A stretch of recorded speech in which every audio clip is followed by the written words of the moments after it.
I got a lot of compliments on your old style radio, by the way. Oh, you did? Good. Yeah. People are like, oh, I love that radio in her background. I'm like, yeah, I do too. Actually, this week, this is my son. Okay, good. So I'm going to hide the radio. This week, that's Miami. So. Nice.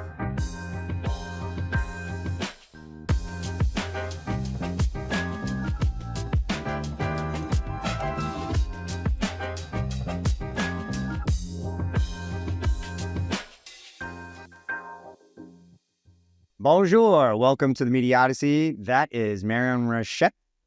And this is Shapiro. And this week, we are going to talk about a bunch of different things, specifically the Hulu, Fubo-Hulu, whatever the heck they're calling it, merger. So let's get into this next section here. Just inspired by the Fubo-Hulu merger. And let's talk a little bit about that.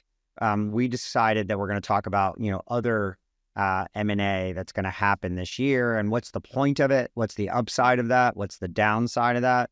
Now, did you read into the details of this combo? I have a little bit. I'll be honest. I've been kind of whirling around and flying back and forth from Las Vegas. So I'm curious on your take on why this happened and what the ripple effects of this Fubo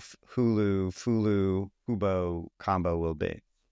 So you mentioned earlier that that was a way for Disney to go after YouTube.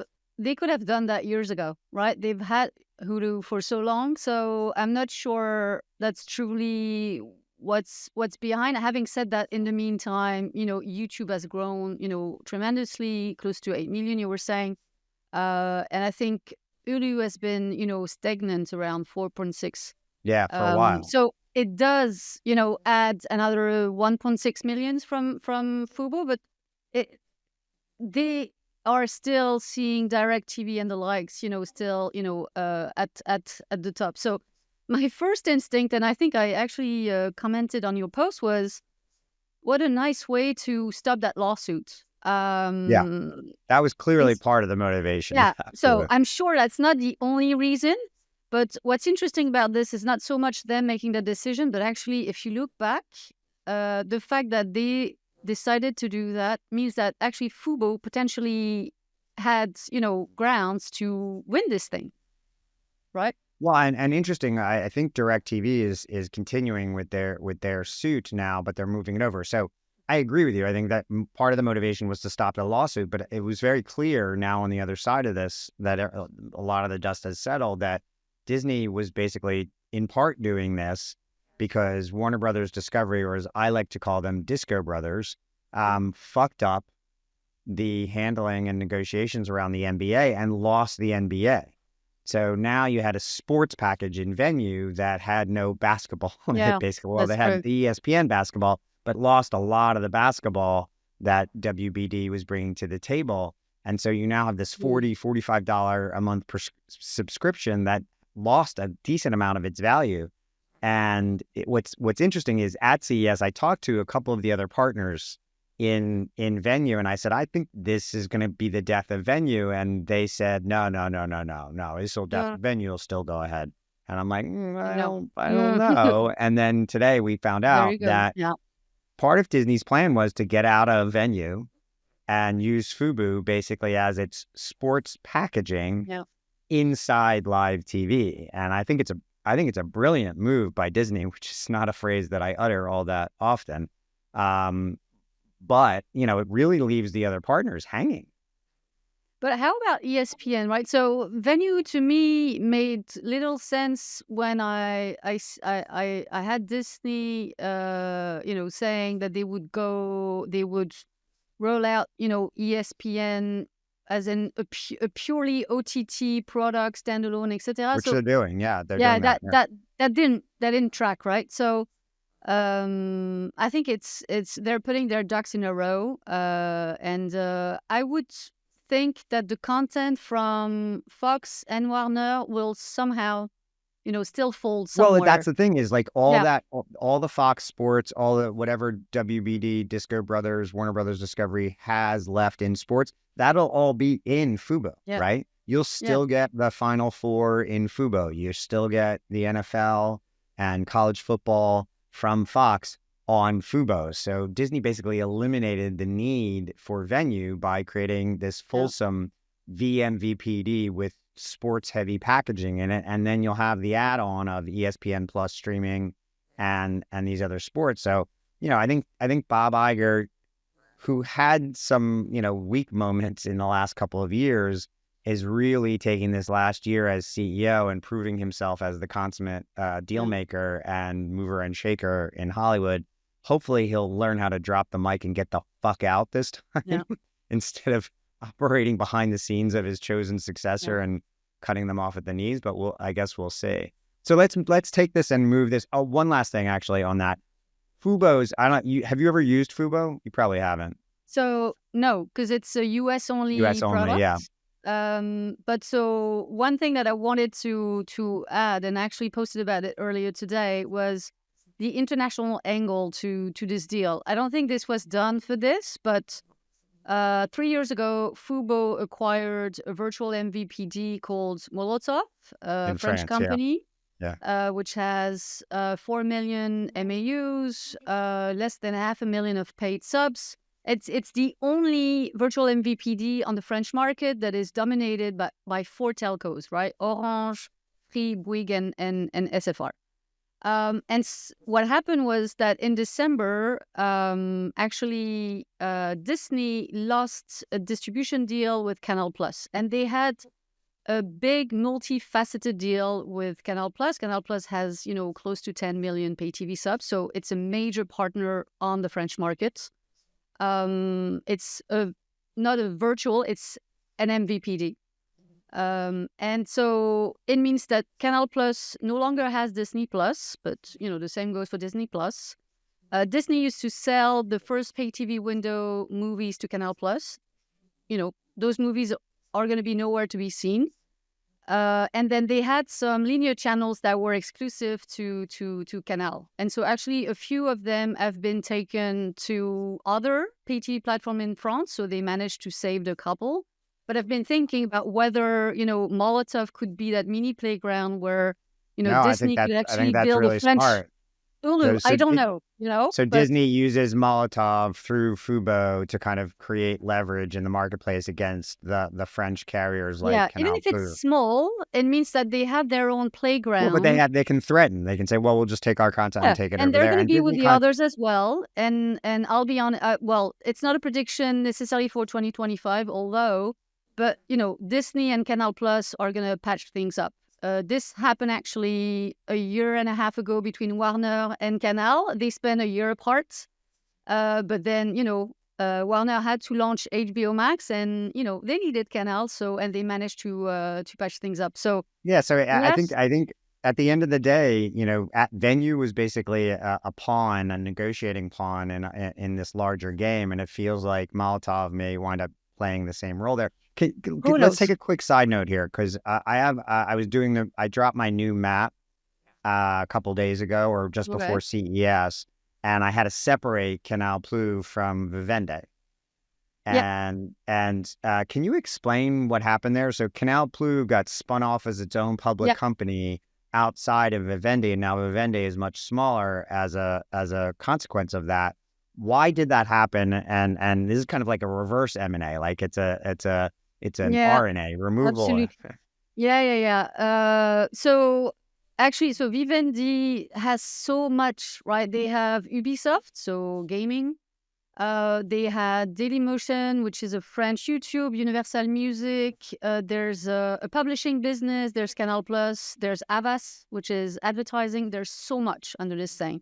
And so they've decided to essentially, parse things out. And each company is becoming its own standalone public company. I think they're a bit disappointed with the Canal Plus, I think, joined the London Stock Exchange. Another company went Amsterdam, etc. And they're trading lower than expected. For Canal Plus, I think it's a way to give them the margin to go do things, right? Because it's not just a French company. It's a French company, but it is across international markets. So as I said, 10 million in France, but they're in Africa, very strong. They are actually about to take over MultiChoice.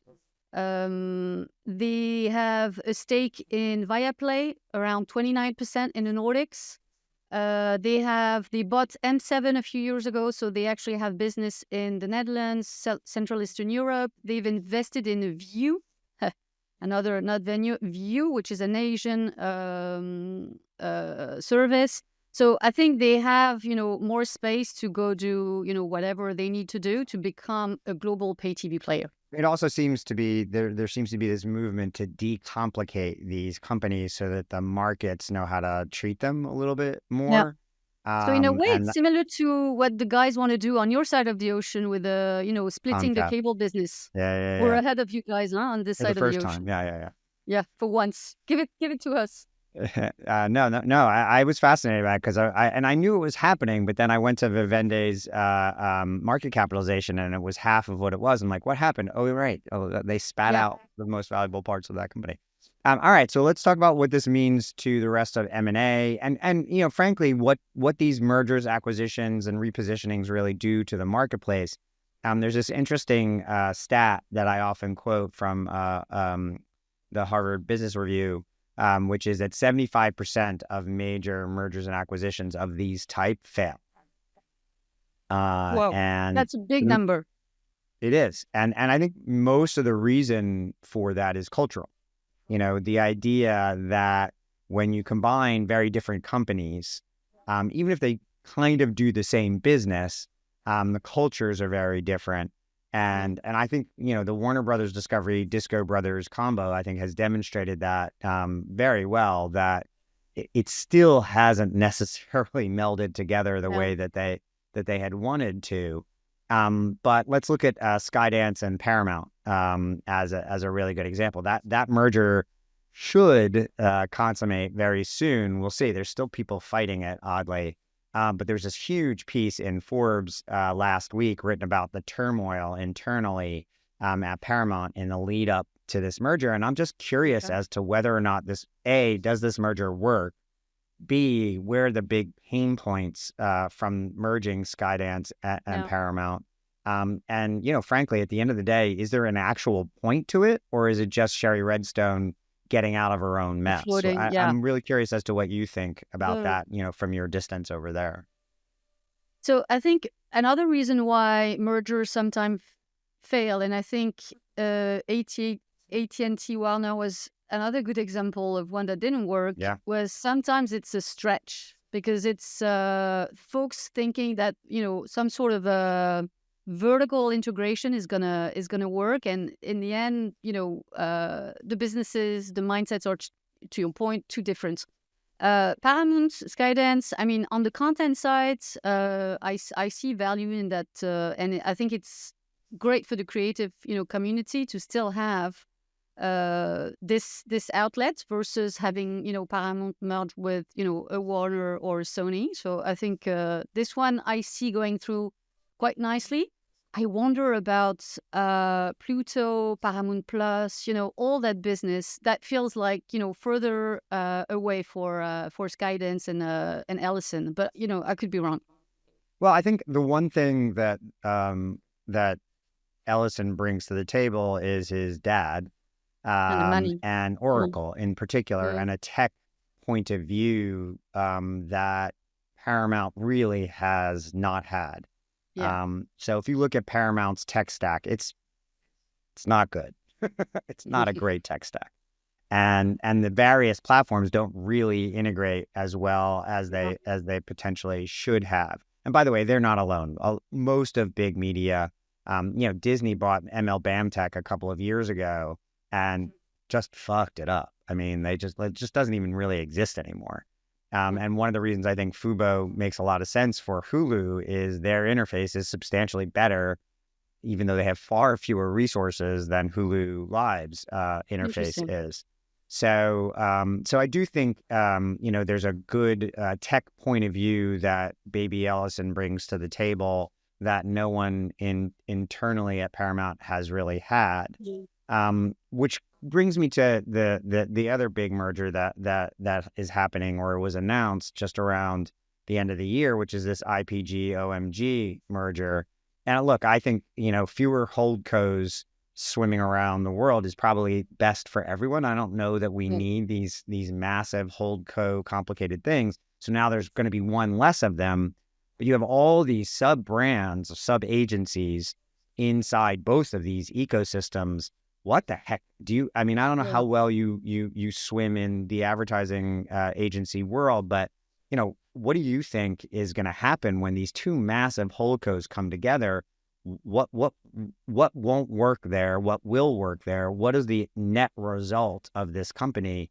And what was the point of this? I mean, why go through it? Because this is going to be very painful. Lots of people are going to lose their jobs. It's going to take a lot of work and bandwidth and attention for this company to focus on merging these two massive portfolios. That can be incredibly distracting. Not just expensive. It's expensive, but it's also from a bandwidth standpoint and a time and attention standpoint, really distracting. I'm curious as to your point of view on that. Well, actually, you're asking all the question I wanted to ask you because I'm not so familiar with the agency world. So yeah, I'm going to send it back to you. Yeah, I think, look, someone very smart said to me from a competing agency that this was all about the media and getting leverage on media so that they now have even more power out there in the media buying world to create good deals for themselves and for their clients. But then on the flip side, if you look at what's been happening in the advertising world in the last decade, first of all, clients there's no loyalty at all anymore. Zero. It used to be you were with an agency for decades and decades and decades. And now, the average lifespan of a CMO at a company is now 18 months. And every time a CMO changes, there's usually an agency review.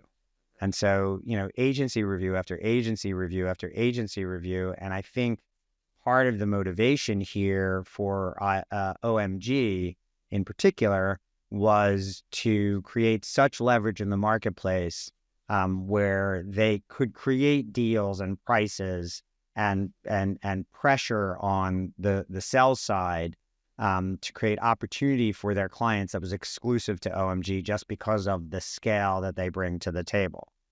So I think that's the main point of it. If I had to take a guess, and I don't know. I mean, I think that's not unsmart. It's not unwise.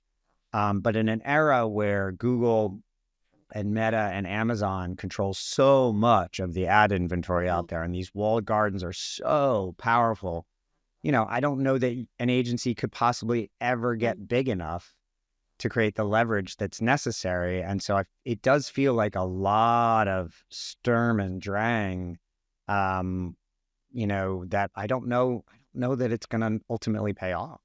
Yeah, is it going to pay off? Yeah, because in the meantime, they'll be busy with getting this approved, the restructuring. Others will be focused on, innovating, of course, bringing AI, of course, being, better measurement, etc. So, yeah. Yeah, I went through, years and years ago on a much smaller scale, I was running IFC at what is now called AMC Networks. And then I was charged with helping purchase Sundance Channel and bring that into the fold. And then the integration of those two independent channels into one operation. And it stole my year. You know what I mean? I couldn't concentrate on anything else for a year. Was just this acquisition and the integration and who do we fire and who do we keep and how do we differentiate and all that kind of stuff. I mean, I learned a lot. I'm really glad to have gone through it, but I literally did nothing else for a year but focus on that thing. And that was a much teenier circumstance than what's going on here. Fathom what the leadership and then the workforce at these two agencies are going to have to do just to integrate these two companies. It's just really kind of confounding as to why someone would choose to basically take that bite at the apple. It's a lot of work, and it doesn't always. Most times, it does not pay off. And that's, that gets to, I think, another topic that, there's going to be a lot, and I'm going to drop an article on Monday about, a game of risk. Who's going to buy whom? Going to kind of tail off of this in the coming year. And I'm always wrong. I thought Apple was going to buy. I got wrong a few times, so I've actually started to stay clear of the topic in my prediction. I think that was 2 years ago. I had Apple buying Roku, but I think that was wishful thinking on my part. Yeah. I think that I understand where you're coming from, and I think actually Roku will sell in the next 12 to 18 months because again, a scale issue on their behalf. They are 50% of the U.S. market from an OS standpoint. But on the other hand, globally, they're still, 5, 6, 7%. And so, how do you compete against Amazon and Google and Samsung? Like Samsung's the smallest of those three monsters, right? So, I do think Roku, and I honestly believe that it's Microsoft, where Roku best fits. They complement each other. There's zero overlap, right? So there's going to be very little pain in combining those two things together. But there's this other element of the M&A game. We like to play these parlor games, playing who's going to buy whom and who's going to marry whom. But at the end of the day, it means people are going to lose their jobs. Yeah, there were 15,000 jobs lost in media and entertainment last year. I think, the M&A mania is going to, facilitate an even larger loss of jobs in the next 12 months. Is that your takeaway? Yeah, 100%. Absolutely. I saw this number for the US and I couldn't find a number for Europe. So, to listener, if anyone has, insights on maybe EU5 markets, the impact of layoffs in the region, I'm game. But yeah, absolutely agree. Just on Roku, one thing that you should not, forget is this is one of the few companies that is still founder led. And anyone who knows, Anthony Wood I think he's struggling to let go of his baby. So I think it's going to take more time than we think. And in between Microsoft, I'd put Apple there because, again, sorry, I'm doing it again. I said I wouldn't, but I'm putting it again. Can't help yourself. Yeah, but between the two, because my concern with Microsoft is that, yes, there's zero overlap, but there's zero overlap. And so they're not in the TV business, right? Well, they are, and they're not. So they bought Xandr a couple of years ago, and they had that, what now turns out to be terrible deal for them with Netflix in the, they got dropped, right? They're going to get dropped. So I think it's over. Yeah, I think it ended at the already? end. Yeah. So whereas Apple, to me, there's that missing piece in their device ecosystem. Like they're not doing anything with the Apple TV devices anymore. They've never made their own TV. I mean, I don't get it, right? I really don't get it. So I know they love devices that you can put in your pocket. And yes, you can't put a TV in your pocket, but I think there's something missing here. Apple traditionally doesn't buy things though. So true. I've said that Apple should have bought Paramount. Yeah. I do believe they're going to wind up getting into the bidding wars for at least the pieces, if not the whole thing, of Warner Brothers Discovery, or as I call them, Disco Brothers. Okay. Mostly for the library. You look at the Warner Brothers Discovery library. After Disney, it's the greatest collection of video intellectual property on the planet. You've got all of Discovery, all of HGTV, and they own that content outright, and they have a really great global footprint. Then you have the DC universe. You have Hanna-Barbera. You have all that Cartoon Network content that they own. And I just think, there's just too good a collection of intellectual property there. And that's the one thing that Apple, they make great TV shows. I think Apple has a better batting average on TV shows than any other service out there. Yeah, but no one's watching or not enough. Yeah. Right. Not nearly enough to really truly compete out there in the marketplace. So, they just announced that they're tripling down on their news product, right? Think about CNN inside, as the operating system of Apple News. Think of the Batman and Superman and Wonder Woman and Aquaman and Green Lantern and all of that IP swirling around the arcade ecosystem for Apple and all the rest of their television operations. I think here's the thing you need to know about Apple. Despite the fact that they're currently the most valuable company in the history of humankind, they're having a rough patch. Yeah. iPhone sales are flat or down. None of their other hardware is growing at all. It's actually shrinking. They're about to get whacked in court with the payment system in the App Store, which is a big part of their services revenue. And their services revenue is the only segment of Apple that is growing. And you and I just discussed this. What are they missing? Content. And I think that's where Warner Brothers Discovery comes into play there. But when it comes back to Roku, I just don't think, as much as Anthony is in love with his own product, as you said about Roku, Apple, boy, no one's ever loved their own products more than true. Apple loves their products. And for good reason. We all, we are all fans as well. But I just feel like a hardware purchase is something that would be like admitting that they failed. And I don't think Tim Cook is very good at that. He's ready to do that. Okay, cool. What else do you have?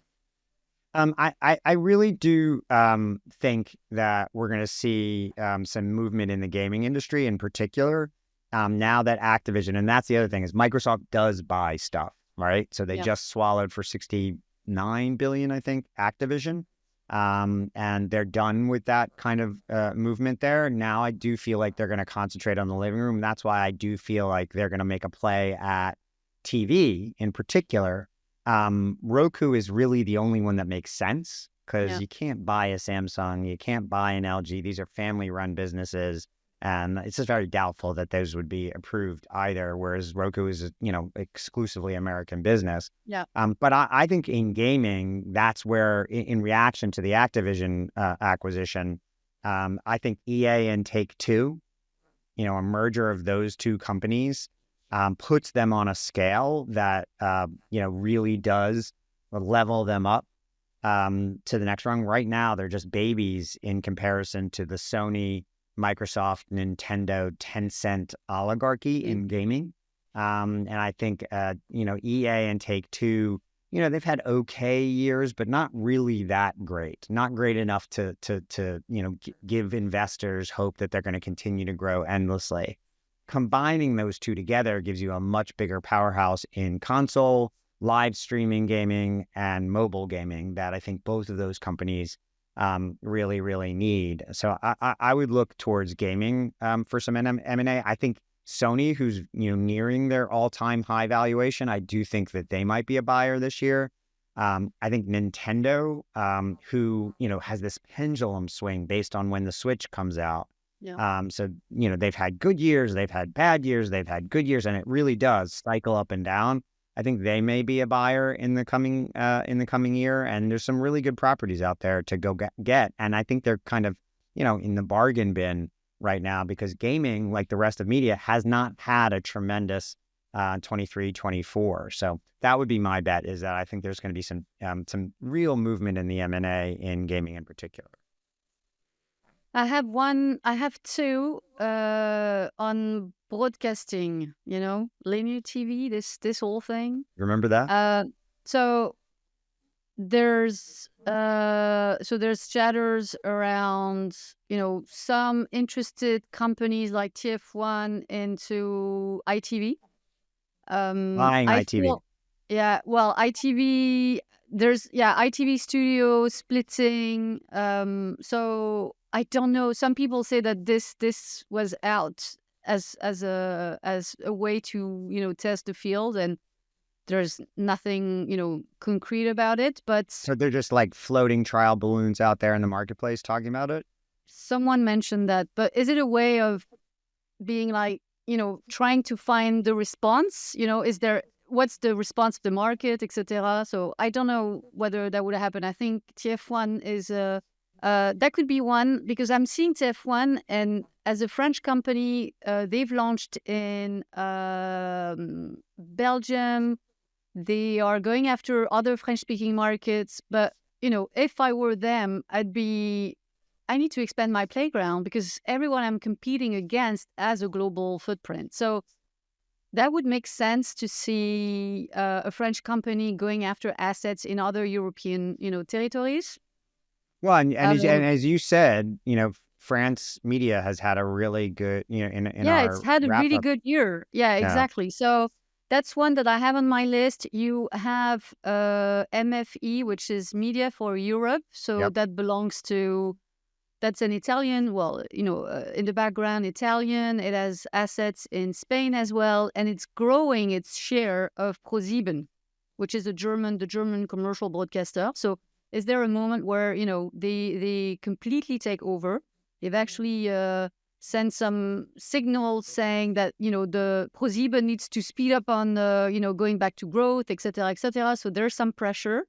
So those are two things. And then one that is more me wishful thinking, but in Europe, it's insane the amount of telcos that we have in each of the markets and too much fragmentation. And so one just got approved, Sunrise Switzerland buying Vodafone Italia. In France, when you look at it, you have four, right? So I think we're going to see some more Yeah, and of that that happened. That happened happening. here with Sprint and T-Mobile Yeah. combining. So yeah, I think that's probably a really, really, really good call. But I have those one tend that, to be well, lengthy things because talk because the about money. utilities and the Yeah, and the government gets involved, and yeah, exactly. So who yeah, no, knows?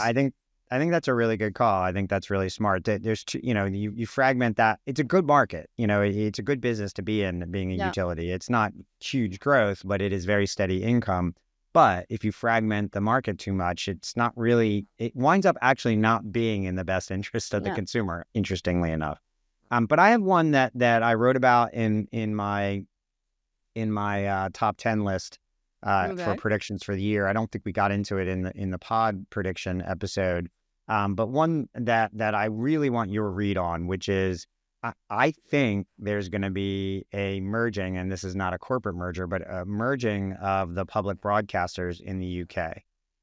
Just as a quick piece of background, only one of the public broadcasters, only one of the public service media companies in the UK, BBC, is actually funded by the government. The others, Channel 4, ITV, Channel 5 is actually owned by Paramount now.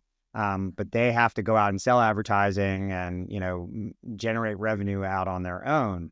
And it just doesn't seem that having four public broadcasters in a market the size of the UK, now that you're actually, tasked with competing with Netflix and YouTube and Amazon and Warner Brothers and Disney, it just feels as if there's a moment here to, bring all these players together and create a much better public service media. Not better. Let me amend that. Much more efficient and sustainable public service media, because they all make great programming, but it's really hard. And you look back at the news about these companies in the last year, they've had really, really hard times in the Yeah. last couple of years. Okay, let's say something like that happened. That could be Channel 5 maybe being sold, but I don't necessarily see all of them coming together. Channel 5, out of the four broadcasters, are the one who have seen their BVOD, so broadcaster video on demand service, which is essentially the streaming outlet of their TV channel. It's a much smaller portion of their business than the others. When we all know that everyone needs to transition, have a solid linear business, make sure that they keep it afloat, but find that next big thing that's going to keep them relevant to existing and future viewers generation. So could Paramount and Ellison be like, what will I do with it, and Yeah, then it's have not it core to sold my somewhere else? business, and it's very Who old knows? school compared to the rest of the business as well. They Yeah, the four broadcasters combined for something called Freely, last year, which is this operating system level app, yeah. that is basically all four broadcasters wound in together, live TV on demand, one IPG for all four. And to me, that's admitting that that's what the public wants. They don't want 4 different apps. They want one app for public service free television, and then Netflix sits next to it and Prime sits next to it. I think that was a kind of, not just it wasn't them predicting that this was going to happen, but it was them admitting that it probably should. Well, I don't know, because really, for folks, it's the IP version of something that existed already for terrestrial TV, satellite TV. So they did Freeview, they did FreeSat. They've been working together for 20 years. I think that's and they've been going alone and together well for the last 20 years. Do the conditions today call for having less, and then some of them joining? I don't know. But really, behind this, what's more important is what they're saying is folks are moving to streaming, IP-only homes. So that's their way. In fact, there's a public mandate. There's a law that's going to move all consumers to digital-only television sets. And so this is kind of, a precursor to that happening. Usages are changing. People are going to be, IP-only homes within the next X years, although a lot of people are saying that you still need to cater to folks who will not make that move. And let's be clear, in different places across any of the European markets, you have things called white zones, and it's places where it's difficult to actually have the internet. Yeah, so, same here. Switching off the signal, not so great. You're actually, building a bit of a fracture between those who can access internet, those who cannot, right? So, and ultimately it winds up being an economic class structure, division, a segment, a segregation by economic, resources, and that's not really, that's how you get, that's how you entrench those things even greater, is you create a wider divide. Yeah. I think people when they talk about M&A, I think there's this tendency to look, from an American point of view, from the ugly American point of view, we look at the commercial entities only. Yeah. But I do think there's going to be, and the UK is the most obvious for us to discuss because it's the next most important television market outside of the US. But I do think you're going to wind up seeing some public service broadcasters really start to consider, maybe we should, combine forces. There's this great Alan Woke, I'm going to quote him again, this great quote he likes to put out there from Ben Franklin all the time, which is, we should all hang together or surely we will hang apart. And that, to me, in television in particular, when you look at the big tech invasion in TV, by Google and Amazon, and soon to be, I think, Microsoft and potential, and then you have Apple, obviously, and I think NVIDIA gets in the television business in the next couple of years.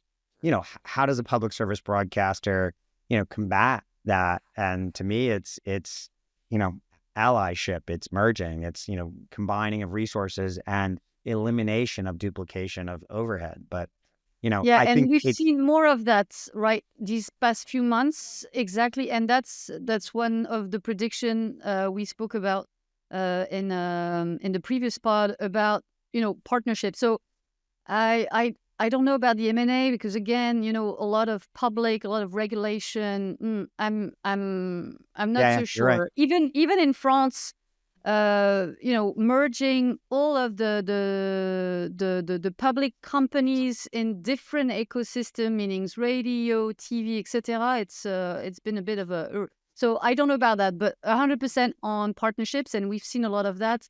ARD, ZDF in Germany, they have a technology partnership. They're trying to have a similar backend on their streaming services. I mentioned RTL and ProSieben. Those are not public; those are commercial, but on ad technology. Again, in France, TF1 is now carrying France Télévisions content, Arte's content. So there's going to be a lot of crossover, a lot of partnership. M&A, I'm not so sure, but we'll take that in a year's time, and we'll see. And I think, and let's wrap this up here, but I think you and I agree that the best way for media, pure media, to play against big tech is to collaborate, to work together. Yeah, absolutely.